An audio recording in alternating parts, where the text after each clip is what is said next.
Imagine being able to restore your smile, improve your confidence, and finally move forward with the dental care you have been putting off, but at a price that feels more manageable. That is one reason so many patients are looking at dental tourism in Mexico. Yes, and for many people, this is not just about saving money.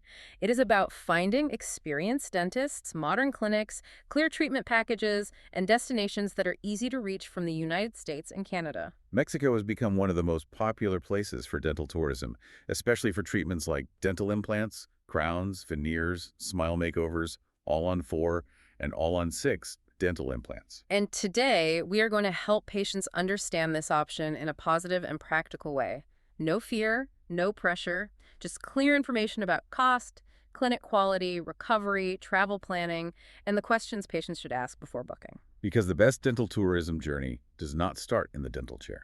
It starts with good information, clear expectations, and choosing a clinic that makes you feel supported from the first conversation. Absolutely. Yeah, that's exactly it. So, welcome to the deep dive. I'm just so glad you were joining us today. Me too. Because we are really tearing into this massive stack of sources, patient reviews, clinical data, medical journals, all to answer one, really underlying question. Right, the big one. Yeah, which is, if a major dental procedure is thousands of dollars cheaper in Mexico, what exactly are they leaving out? Exactly. And, well, the answer actually blew my mind. It's a question, honestly, every single patient asks, and understandably so, right? Oh, totally. We really want to strip away the confusion here, get past the marketing speak and the stigma, and just look at the hard mechanics of exactly what is happening in this industry. Okay, let's unpack this. We have established that a primary motivator for traveling is, obviously, the cost savings. Yes. And we are not talking about, clipping coupons here. The sources show patients saving anywhere from 50% to 75% on these major life-changing procedures. Which is just staggering when you really break it down. It really is. I mean, let's look at the actual numbers for a second. A single tooth veneer in Mexico runs about $575. Right. Whereas in the U.S. or Canada, you are looking at $1,700 or more. At least. Yeah.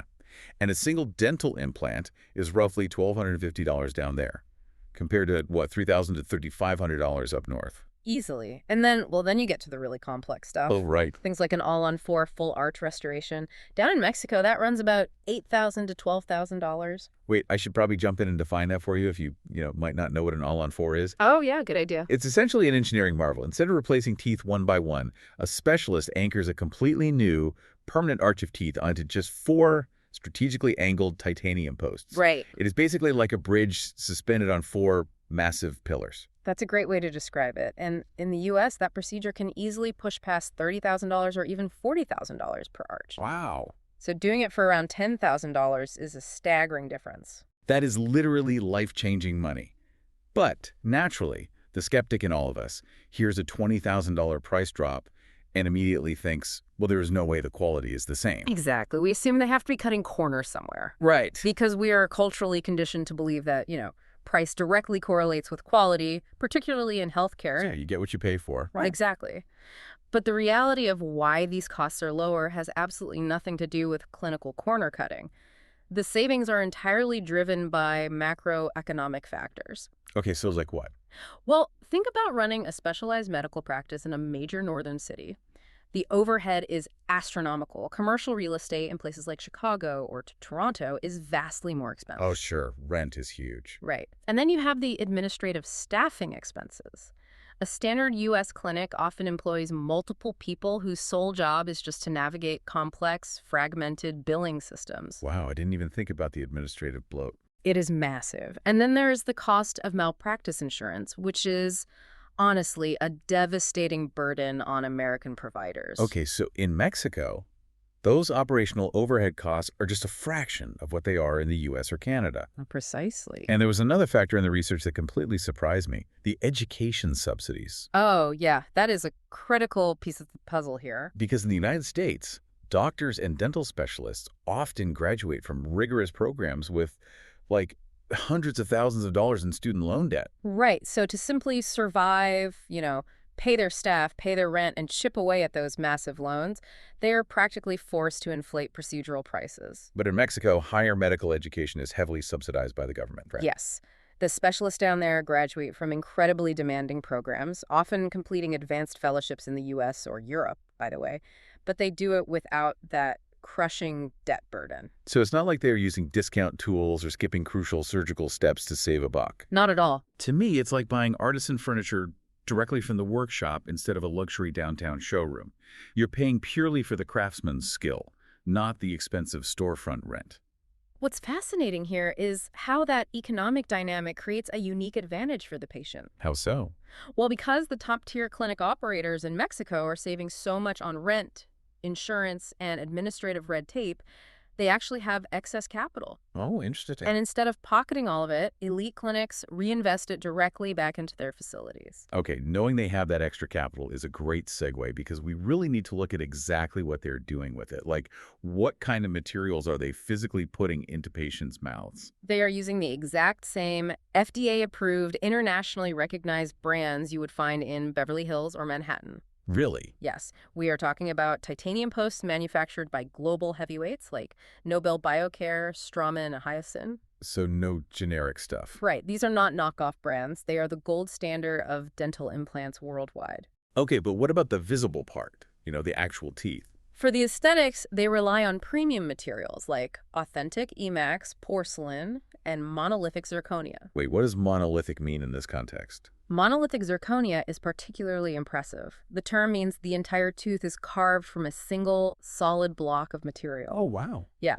because it is one solid piece, there is no weaker outer layer of porcelain that can chip off when you, say, bite down on an almond. That sounds incredibly strong. It provides phenomenal bite strength. Plus, it will not stain from your morning coffee, and it actually mimics the natural translucency of real tooth enamel.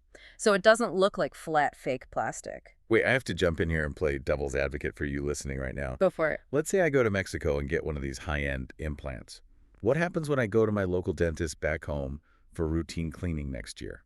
That's a very common worry. Right. Are they going to look at my mouth and have no idea what hardware is in there? That is the exact reason why elite Mexican clinics deliberately refuse to use obscure or generic alternatives. Oh, okay. Because they exclusively use global brands like Straumann or Nobel Biocare, any competent dentist anywhere in the world will immediately recognize the hardware. That makes a lot of sense. They will have the appropriate tools to adjust it, clean around it, and maintain it. You are not getting a Mexican implant. You are getting a global standard implant simply placed in a Mexican facility. That makes total sense, and it really leads right into the technology they're using to actually place those implants. Yes, the tech is amazing. The sources mentioned something called a 3D CBCT scanner. What makes that different from, the standard X-ray machine at my local clinic? Well, imagine a standard flat X-ray is just a basic 2D shadow of your jaw. It gives a general idea, but it really lacks depth. Right. A 3D CBCT scanner captures a comprehensive, fully navigable, three-dimensional digital model of your skull. Wow, fully 3D. Yes, and this is crucial for safety.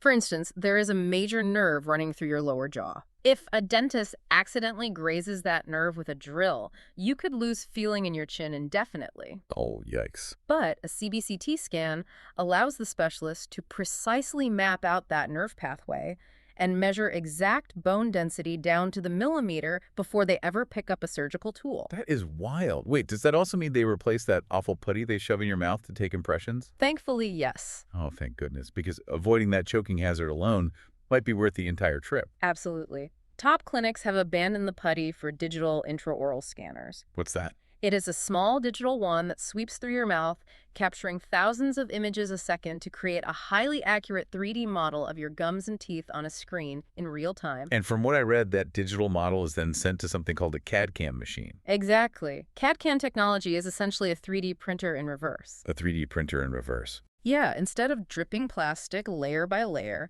this machine takes a solid block of that ultra-hard zirconia we discussed. Robotic arms using diamond-tipped burrs then carve away everything that isn't your new tooth. That is incredible. And many of these top clinics have these milling machines right there in their in-house laboratories. So they can literally design and carve a custom crown while you wait in the chair. Yes, exactly. That is wild. But knowing this tech exists is one thing. Knowing where it physically is located is another. Very true. Where are patients actually traveling to find these state-of-the-art facilities? When you look at the map of dental tourism in Mexico, the landscape is really dominated by a few very distinct destinations, and each offers a completely different environment. Right. The undisputed capital is a town called Los Algodones, which is famously known as Molar City. I saw the stats on Molar City, and I honestly had to reread them to believe it. It's hard to wrap your head around. There are over 300 clinics packed into a few walkable blocks right across the border from Yuma, Arizona. It has the highest concentration of dentists per square mile anywhere on the planet. It is a phenomenal anomaly. It is an entire town economically designed around international medical tourism. That's so interesting. English is the primary language spoken in the Oh. clinics and pharmacies, and U.S. dollars are accepted by virtually every business. It caters specifically to North American patients who want a highly efficient, seamless experience. But the vibe isn't for everyone, right? Right. Like, if Molar City is the highly efficient medical hub, what are the other options? You have Tijuana, sitting just south of San Diego. Okay. Tijuana appeals more to professionals looking for towering, luxurious medical plazas. It has a very sleek, high-powered business feel. Makes sense. And then for a completely different approach, you have destinations like Cancun and Puerto Vallarta. Right, the whole healing holiday concept. I love the idea of this. It's very popular. Picture yourself recovering from a smile makeover on a balcony overlooking the ocean, sipping a smoothie in the tropical breeze. Not a bad way to recover. Not at all. But here is the elephant in the room. Regardless of whether it's a beach town or a border city, is it actually safe to travel internationally, specifically for a medical procedure? This raises an important question, as safety must always be the foundational concern. Definitely. If we connect this to the bigger picture, cross-border healthcare is a massive pillar of the regional economy for these destinations. Because there's so much money coming in. Exactly. Because billions of dollars are on the line, local governments dedicate massive resources to ensuring these medical and tourist zones are incredibly secure. Okay, that makes sense. The primary medical districts are often situated immediately adjacent to international border crossings. You are stepping into heavily monitored, vibrant areas patrolled by dedicated tourist police. Tourist police. Yes, whose explicit job is to assist and protect international visitors. They are highly walkable, incredibly welcoming environments. Okay, so the economics make sense, the tech is world-class, and the locations are secure. Let's shift gears from the geography of the trip to the chronology of the procedure. Okay, the timeline. Yeah, like I'm sitting on my couch right now. How does this process actually begin? It begins entirely remotely. The most reputable clinics do not want you just showing up hoping for the best. I would hope not. They utilize an extensive remote consultation process. But how can a dentist in Mexico consult on my teeth if they can't physically look inside my mouth? You provide them with the digital blueprint. Oh, okay. Patients will often go to a local imaging center or their current local dentist to get a recent panoramic X-ray or a 3D CBCT scan. And then you just send that over. Exactly. You email those digital files along with clear photos of your current smile directly to the clinic in Mexico. Got it. A specialist then reviews those files to assess your bone density, your root health, and your structural alignment. Based on that hard data, they draft a comprehensive, itemized treatment plan and discuss it with you over a video call. So you know exactly what the surgery entails before you ever even pack a bag. Yes. Once that plan is set, what does the travel timeline actually look like? Well, it depends entirely on the scope of the work. Ah. If you are going in for simple restorations, things like single crowns, veneers, or a root canal, you can usually complete the entire process in a single trip lasting roughly 3 to 5 days. So that's fast. That in-house CAD/CAM technology we mentioned allows them to move incredibly fast. But for the complex stuff, like traditional titanium implants or an all-on-4, the sources were very clear that you need to prepare for a 2-trip timeline. Yes, and I should emphasize that 2-trip requirement is standard medical protocol anywhere in the world, not just in Mexico. Good to know. Trip 1 involves the heavy lifting. This is when any necessary extractions occur, when bone grafting is done if your jaw lacks density, and when the titanium posts are surgically placed into the bone. And they don't send you home toothless, right? Never. You are fitted with a temporary healing denture, so you have full functionality and aesthetics before you travel back home. And then comes the waiting period. The clinical term in the research is osseointegration, which takes about 4 to 6 months. Yes. I was reading about how this actually works, and it is fascinating. It is a remarkable biological process. Because titanium is biocompatible, your body doesn't reject it as a foreign object. Right. Instead, over those 4 to 6 months, the living bone tissue, specifically cells called osteoblasts, slowly grow around and physically fuse to the microscopic threads of the titanium post. I like to think of osseointegration as basically letting the concrete foundation fully set and dry before you try to build a heavy house on top of it. You cannot rush biology. That is a perfect analogy. If you apply heavy bite pressure before that bone has fused, the micro movements will cause the implant to fail. That sounds painful. That is why patients must adhere strictly to dietary rules during this phase at home. You are essentially living on the smoothie, diet mashed potatoes, scrambled eggs, and very soft foods. So after the concrete is set, what happens on trip 2? Once osseointegration is confirmed, usually via a follow-up x-ray, you return to the clinic. Okay. During this final visit, the master prosthodontist, who is essentially the architect of the mouth, attaches an abutment. Let me stop you there. What exactly is an abutment? Think of the abutment as the adapter or the connector piece. Ah. It screws securely into the titanium post that is now fused with your jaw, and it acts as the base that the permanent zirconia crown is cemented onto. Oh, I see. They take highly detailed impressions, attach those flawless permanent teeth, and the transformation is complete. Okay, so we have covered the why, the what, the where, and the when. Now we really need to tackle the most practical hurdle. Which is? How do you actually choose a clinic without getting overwhelmed or, worse, scammed? Because if you Google Mexico dental tourism, you are hit with just an avalanche of advertisements. Oh, absolutely. The first and most critical rule is do not just choose the cheapest quote. Right. While affordability is the ultimate goal, choosing a surgeon based solely on the bottom line is incredibly dangerous. You must compare dentist experience and board certifications. What kind of credentials should I be looking for, though? Look for memberships in recognized international organizations like the American Dental Association. Ensure they hold specialized degrees. Okay. If you are getting an implant, you want an implantologist. If you are getting a full arch reconstruction, you want a certified prosthodontist, not a general dentist. And patient reviews are huge, too. Huge. But reading through the advice, it's not just about looking for 5 stars. You need to read the actual comments and look for very specific green flags. Exactly. You want to see previous patients mentioning the cleanliness of the facility, the comfort of the surgical chairs, and crucially, the presence of fully fluent English-speaking staff. If we connect this to the broader concept of patient safety, informed consent requires flawless communication. Oh, that makes total sense. If you cannot fully understand the nuances of what your doctor is explaining, you cannot give informed consent. Premier facilities make English fluency a mandatory requirement for their patient-facing staff for this exact reason. Okay, dealing with my insurance is a nightmare, even when I use the dentist just down the street from my house. But the research says patients are actually utilizing their U.S. benefits to pay for these trips. Yes, they are. I'm trying to wrap my head around this. You're telling me I can hand my insurance company a bill from Mexico, and they'll actually reimburse me? In many cases involving U.S. PPO insurance plans, yes. Really? PPO stands for Preferred Provider Organization, which typically allows you to see out-of-network providers.